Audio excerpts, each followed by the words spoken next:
You're listening to the #1 podcast for nonprofit leaders, getting your nonprofit fully funded. This is the Fundraising Masterminds Podcast. I could make a killing from that. And he tried that. So you've got to be very careful in the way these are positioned. There's a handful of the critical few that will never go to a fundraiser event. That's right. Well, thanks again for joining us for another episode of the Fundraising Masterminds Podcast. My name is Jason Galasinski, and with me, my co-host, Jim Dempsey. Hey, Jason. We are so excited that you are here this week. We're going to talk about small dinner parties. Yes, we are. Not to be confused with large dinner parties. Or the perfect vision dinner strategy. Or the perfect vision dinner strategy. So we're going to talk about what it is. What is a small dinner party? Before we get into it, I would love it if you guys could subscribe to our podcast. We release weekly podcast episodes about all things nonprofit. Well, Jim, what's the difference between a small dinner party and a perfect vision dinner? And maybe we even have to explain what a perfect vision dinner is so that we understand that. Yeah. But describe the differences here between the two. Well, I always use the analogy of a tool belt. If you wanted to, you could have one big hammer and accomplish every home repair with that big hammer. You could use the hammer to hit a screw in. You could use the hammer to knock down a wall. But it's a lot better if you have multiple tools in your tool belt. Mm-hmm. The small dinner party is one tool in your tool belt, just like the perfect vision dinner is one tool in the tool belt. You want to make sure as a nonprofit organization that you never become too dependent on one particular strategy. I always say that a perfect vision dinner should never bring in more than 33% of your revenue for your organization. When you start to get to 60, 70, 80%, you become very vulnerable. And of course, we saw what happens when you become too vulnerable to one strategy, and then all of a sudden you have a pandemic and that strategy you aren't able to do. A lot of organizations got hit by that. The perfect vision dinner is designed to get to really the masses. It's not as broad as direct mail, but it's a lot more targeted to relationship building, but at a larger size. When we're talking about the small dinner party, the small dinner really focuses in primarily on the critical few, the 20% that bring in 80% of your dollars. Ultimately, you're going to come up with a critical few that come to the perfect vision dinner, and they may feed into the overall critical few. But for this, we've found over the years, as much as we've tried to get a lot of the critical few to the perfect vision dinner, it just doesn't happen. And those of you just are not dinner people. They are not, especially people of wealth. Now, there are some that will come because they've got a relationship with someone. They may be on the board. They like the executive director. They like you, whatever it is. They may come and they may even invite friends. But generally, major donors don't come to the perfect vision strategy just off an invitation.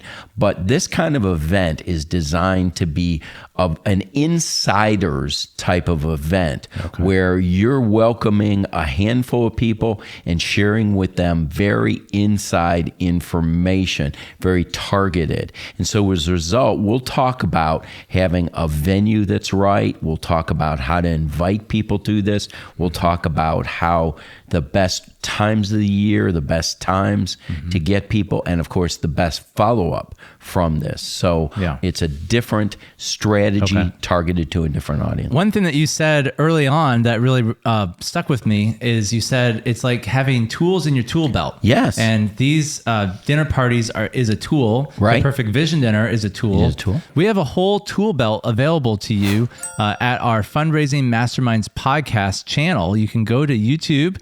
You can search for Fundraising Masterminds. That is basically your tool belt. We did an episode on the 3-3-3 strategy. We talked about how to get referrals for your organization. We even talked about capital campaigns. Right. So these are all tools in your tool belt, right? Like these are all things that development directors should be considering, right? You don't want to get one hammer out and just use this one thing all the time. That's right. And I think that's something, you know, a lot of people, they come to us and they say, we've been doing the same thing every year and over again. Yeah. And we feel like we're in a rut. Right. Well, that doesn't mean you should scrap, you know, your gala and do like, you know, go door to door selling cookies or a whole series of car washes. Yeah, right. But there are some things that you can do a little different. Yeah. And if you're interested in more of those ideas, you can subscribe to our newsletter or you can subscribe to our podcast because we got a lot of things out there. So let's talk about the small dinner party. Right.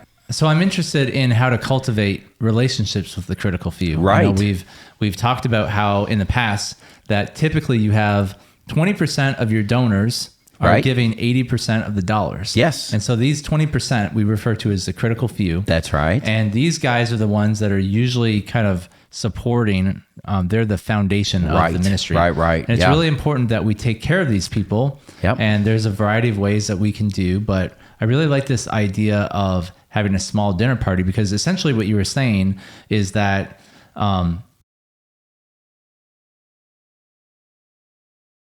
that's right. They just aren't that kind of people. Right. They're too busy or they just don't want to deal with it. Right. And so, but they will come to a private party. Yes, that's right. They will come to like an insider. Insiders They group, like the idea of being an insider. That's right. Yeah. And so if you approach it as like, hey, we've got an inner circle for those really important people, those VIP of the VIP. Makes them feel like they're special. And we're going to share with you some things that we're not sharing with the general public. And that's the kind of event that we're talking about right now. That's right. Now, if you're interested in doing this kind of event, there's 4 steps to doing a small dinner party that we want to share with you today. Right. And the first step is pre-planning. You've got to decide, number one, what is it that you want to raise money for? We've talked about this so many times about building your case. What are the programs? What are the projects that you want funded?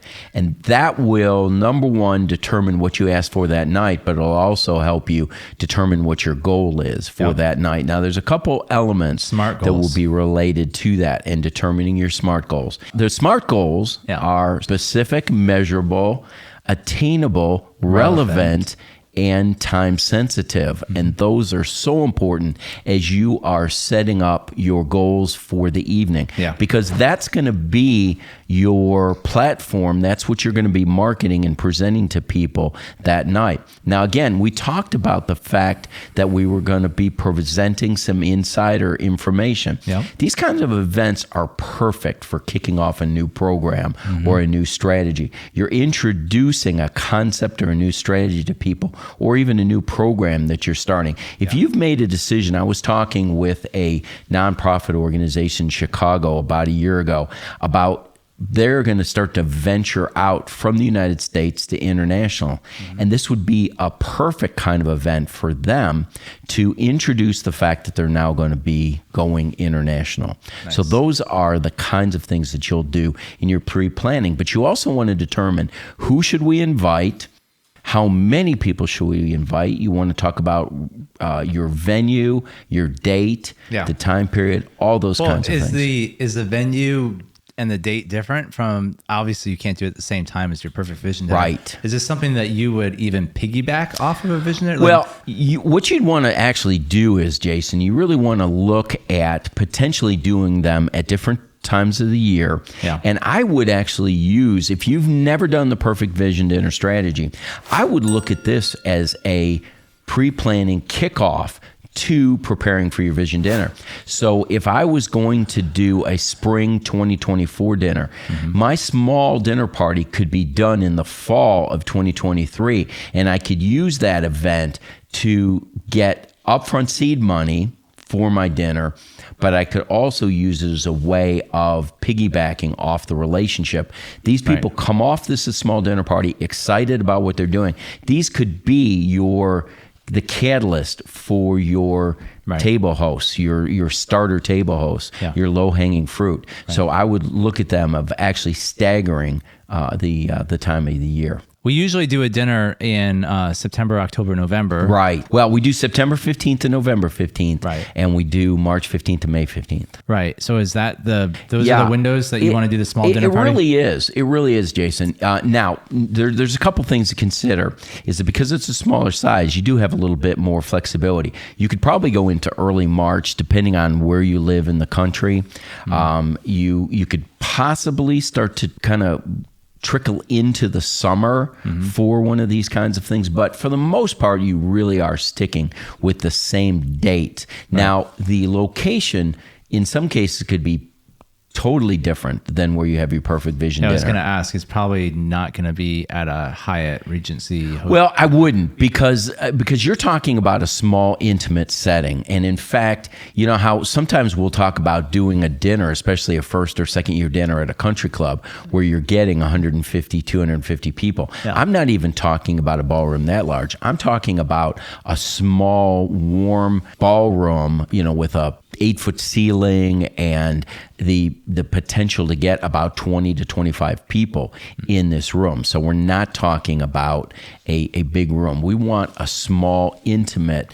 I like country clubs because they have a lot of character generally. Yeah, it's not just just air walls. You've got. What about like an Airbnb or something like that? Well, I think that's fine. Depending on the size. Once again, you've got to make sure. You and I have used an Airbnb in Nashville that is has enough space for 20 individuals. A lot of Airbnbs can't handle those kinds of things. But the biggest thing is that you want it to be warm, friendly. It's got to be a very intimate setting is what you want. So that's step one, is the planning stage, just determining the time, the location. Yep. Okay, so step two is we're going to go into planning and marketing. Right. Now, if you're familiar with the dinner strategy that we promote and teach, you would know that we typically send out formal invitations. We have a table host model. We do all this stuff. Right. How is this different? Yeah. This is much more low key, once again, much more intimate. You're going to rely a lot on personal invitations, and it could be the ministry executive director, could be the development director, could be some volunteers inviting individuals, personal invitations. You could include some executive size stationary invitations, but we're not talking about formal invitations, no save the date cards, no don't forget cards. So it's just like personal phone calls or face-to-face? Very personal, yes. I mean, certainly for some high-level partners, you might want to invite face-to-face. Now, you may want to consider opening this up to friends of the critical few.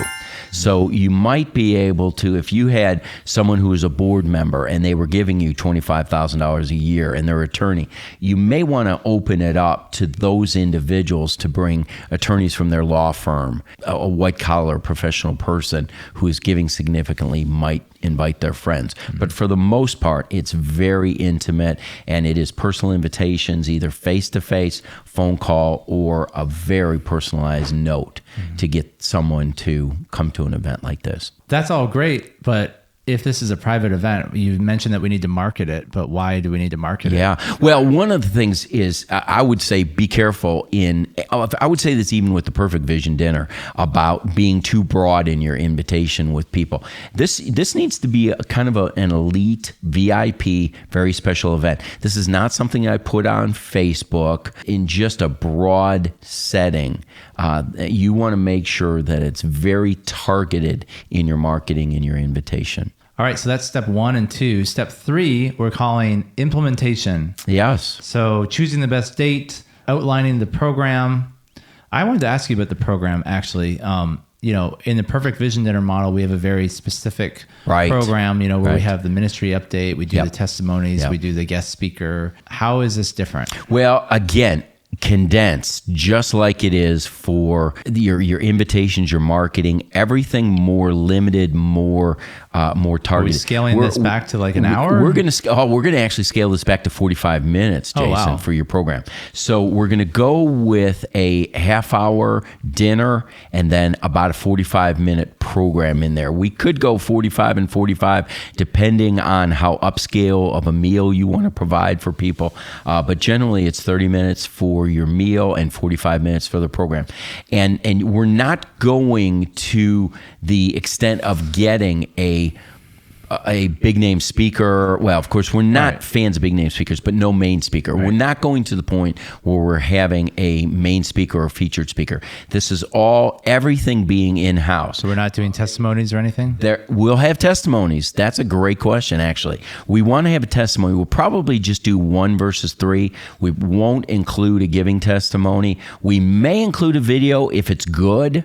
If you can't get individual personal testimonies, let's just say that you're an international organization and there's no use flying someone all the way from Africa to come in and speak for 3 minutes at a program, but you might be able to do a video on there. So video, 1 testimony, a ministry update type of an effort, and then if you decide to do the appeal, then the appeal portion is on there. Do you do the split appeal in this context? You would not in this particular case because the program is so narrow. Now, it's still important that you're preparing people. Yeah. But I would do it from the standpoint that you could utilize the MC to indicate that we're glad you're here. We appreciate that you're ready to hear about the opportunities that exist, and we'll be presenting that at the end of the evening, but simply ending, right there. Now, you also mentioned a little bit about, date and timing and everything. I want to make sure that I indicate, we talked earlier about doing in those same windows, March 15th to May 15th, September 15th to November 15th. I want to also reemphasize that what we do is exactly the same thing as we do at the Perfect Vision Dinner. We want a Friday and a Saturday night. This is not the kind of thing that we all of a sudden shift from Sunday to Thursday. No, the rules still apply. Those events, those nights, it tends to be a business event. Right. So you want to do a Friday or Saturday night for these as well too. Yeah. But your timing is going to be different. You may go ahead and start a little earlier and end earlier. Right. This would be one of those things on a Friday night. Perfect Vision Dinner ends at 9:30. You don't want to go any later than 9 o'clock. So you probably want to be thinking somewhere around 7 to 8:30 or something like that on a Friday night, and then probably something like 6 to 7:30 on a Saturday night. Well, and then the final step 4 is follow-up. Right. Which again, we put a big emphasis on out the door in 24. Right. I assume we're going to do the same thing, with that, following up with commitments and getting thank you letters out. Yeah. Is there anything that we do different? Jason, we do, actually, and it's interesting because the follow-up stage, there's one additional element. When we're talking about the program, and I'm going to take a step back to the program phase. Okay. On an event like this, because it's so intimate, we have found that a lot of people are reluctant to put significant dollar amounts when they're in an intimate setting.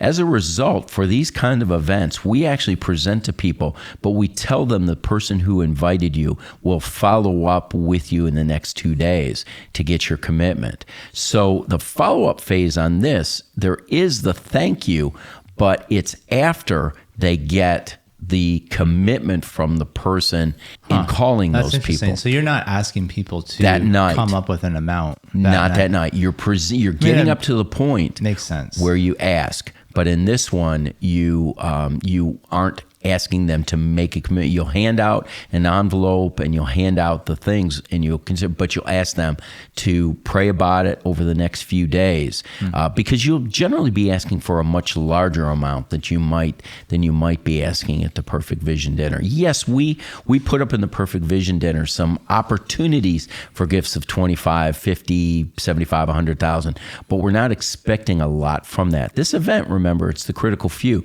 So we are expecting some, mostly 25,000 plus amounts at an event like this. We factor in the follow-up factor then to answer your question. The follow-up phase includes following up to find out what their commitment was, and then of course thanking people a few days after that. Well, I really like the idea of using this alongside of the Perfect Vision Dinner because I think it's a great way to get seed capital. I was just thinking, if you're a smaller nonprofit, especially startup, yes. Yeah, it would be a great way to get, I don't know, 5 or 10 people in the room, right? You're inviting them personally to come to a private meeting where you're saying, look, here's the vision of really what I want to do here. Right. And I really need some help to get this launched. And here's some things that we can specifically do to do that. Yes. And if you could enable us to do this,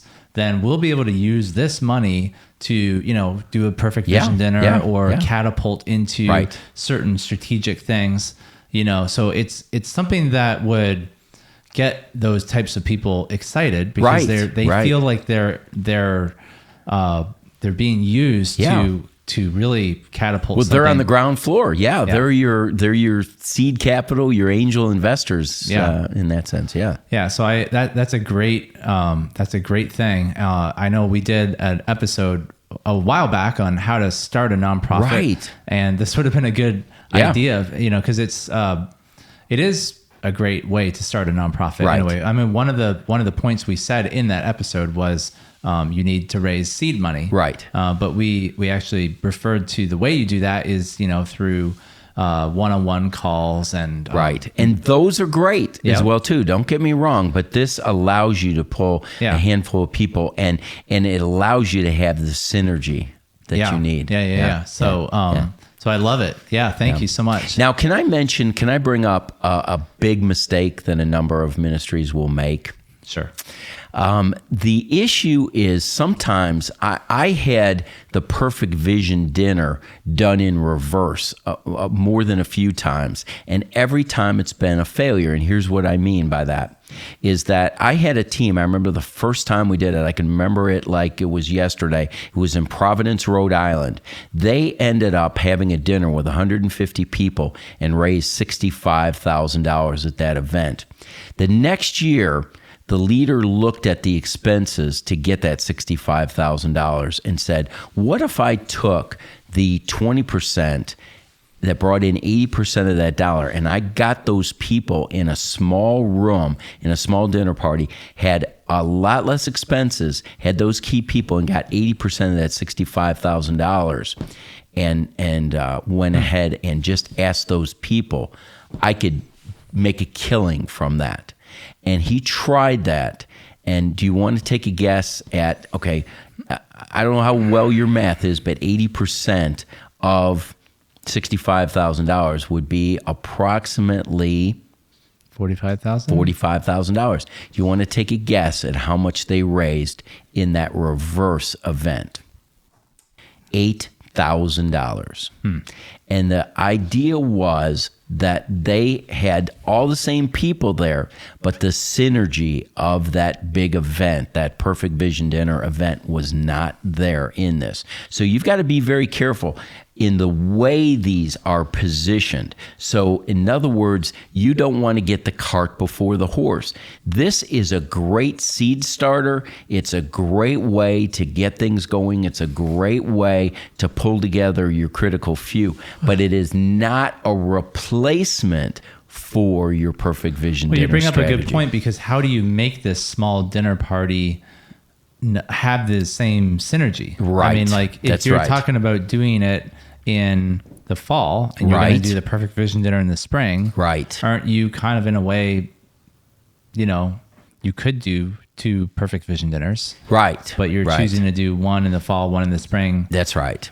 So how do you make it not boring, or how do you make it relevant? Well, and again, once more, it's intimate versus and very private and personal versus the broad.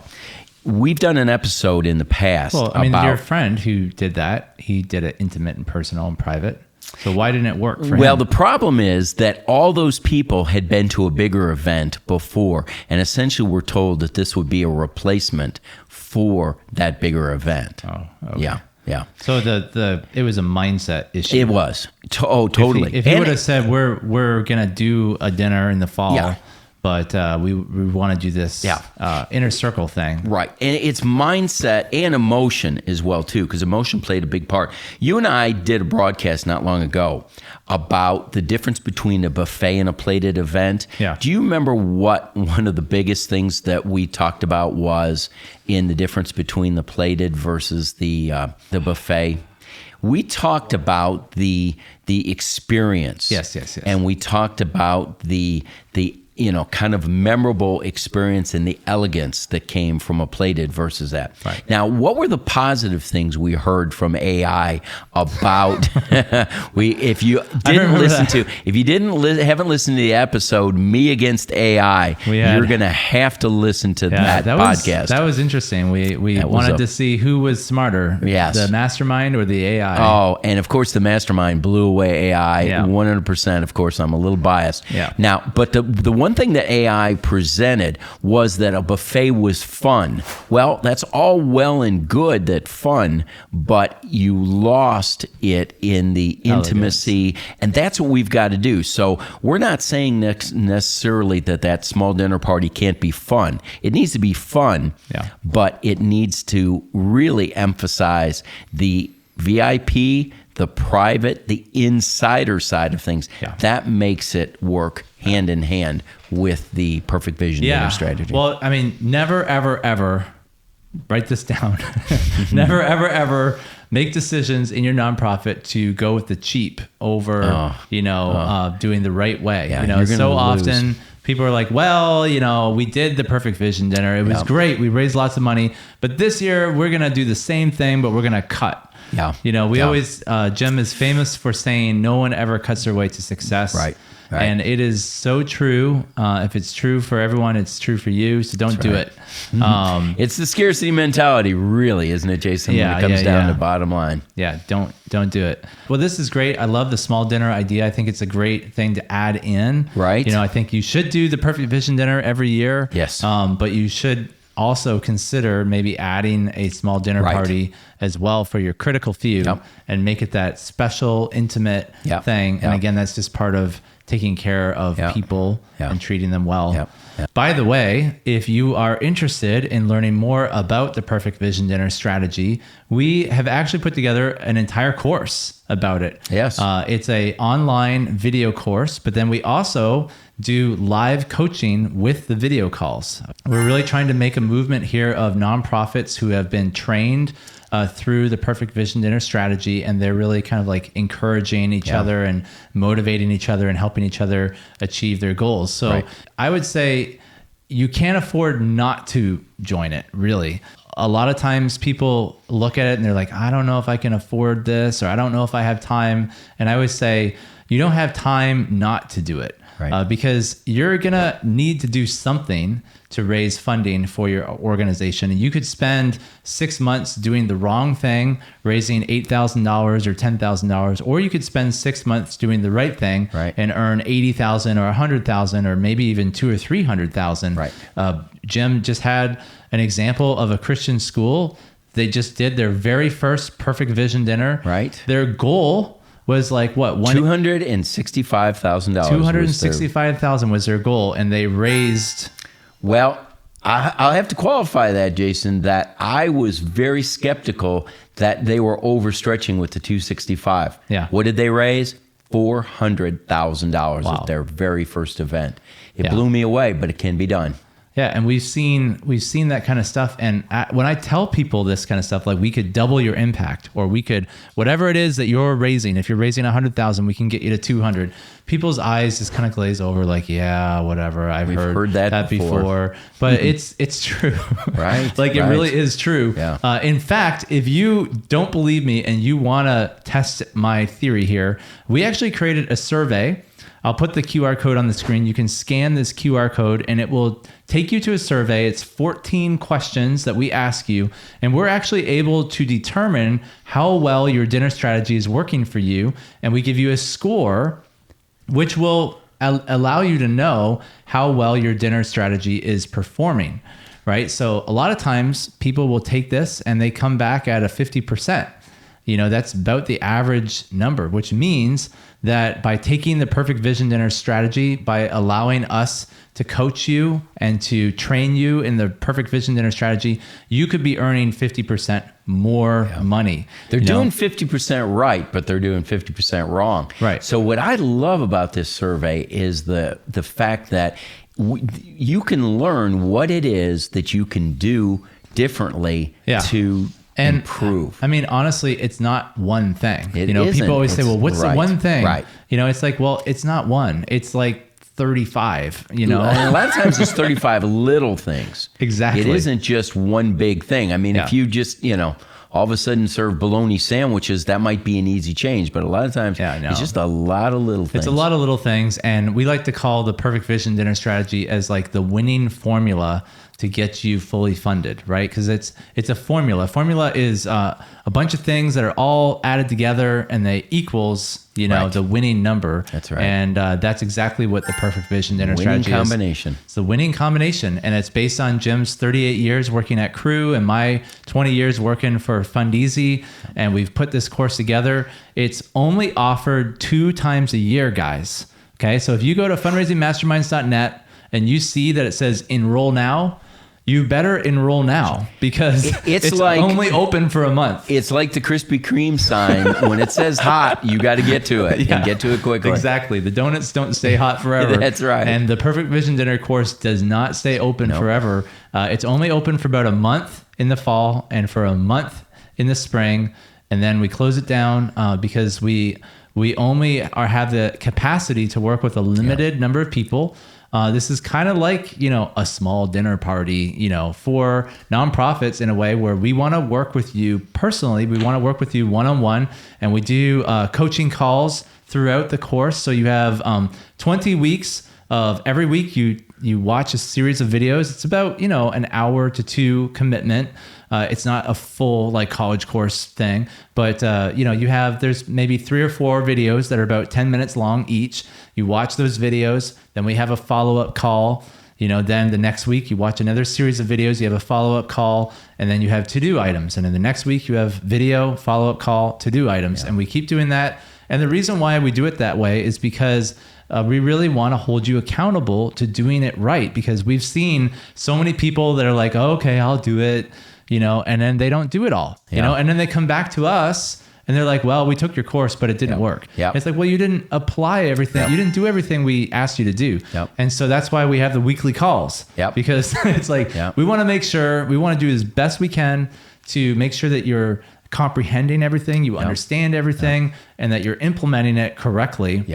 Because again, it's all these little things, right? So if you do all these little things and you do it the right way, there was one guy last year, he worked for FCA, and he looked at it as like a playbook. Right. He works in the sports world, right? Sure. So I remember him hitting the ball out of the park with his vision dinner. Right. And he said, we're going to do it. We're going to do the Perfect Vision Dinner way every time because you guys just give us the playbook. Right. And all we have to do is just follow the instructions. Right. So if you're interested in that, there's a QR code on the screen you can scan. You can also just go to fundraisingmasterminds.net. Now, if you land on the website and it says join the waiting list, join the waiting list, right because what's going to happen is when that 1 month window opens and we open the enrollment, the people on the waiting list are going to get notified first. Right. And we usually have an early bird special that we open up to just a small amount of people where we offer a significant discount if you sign up early,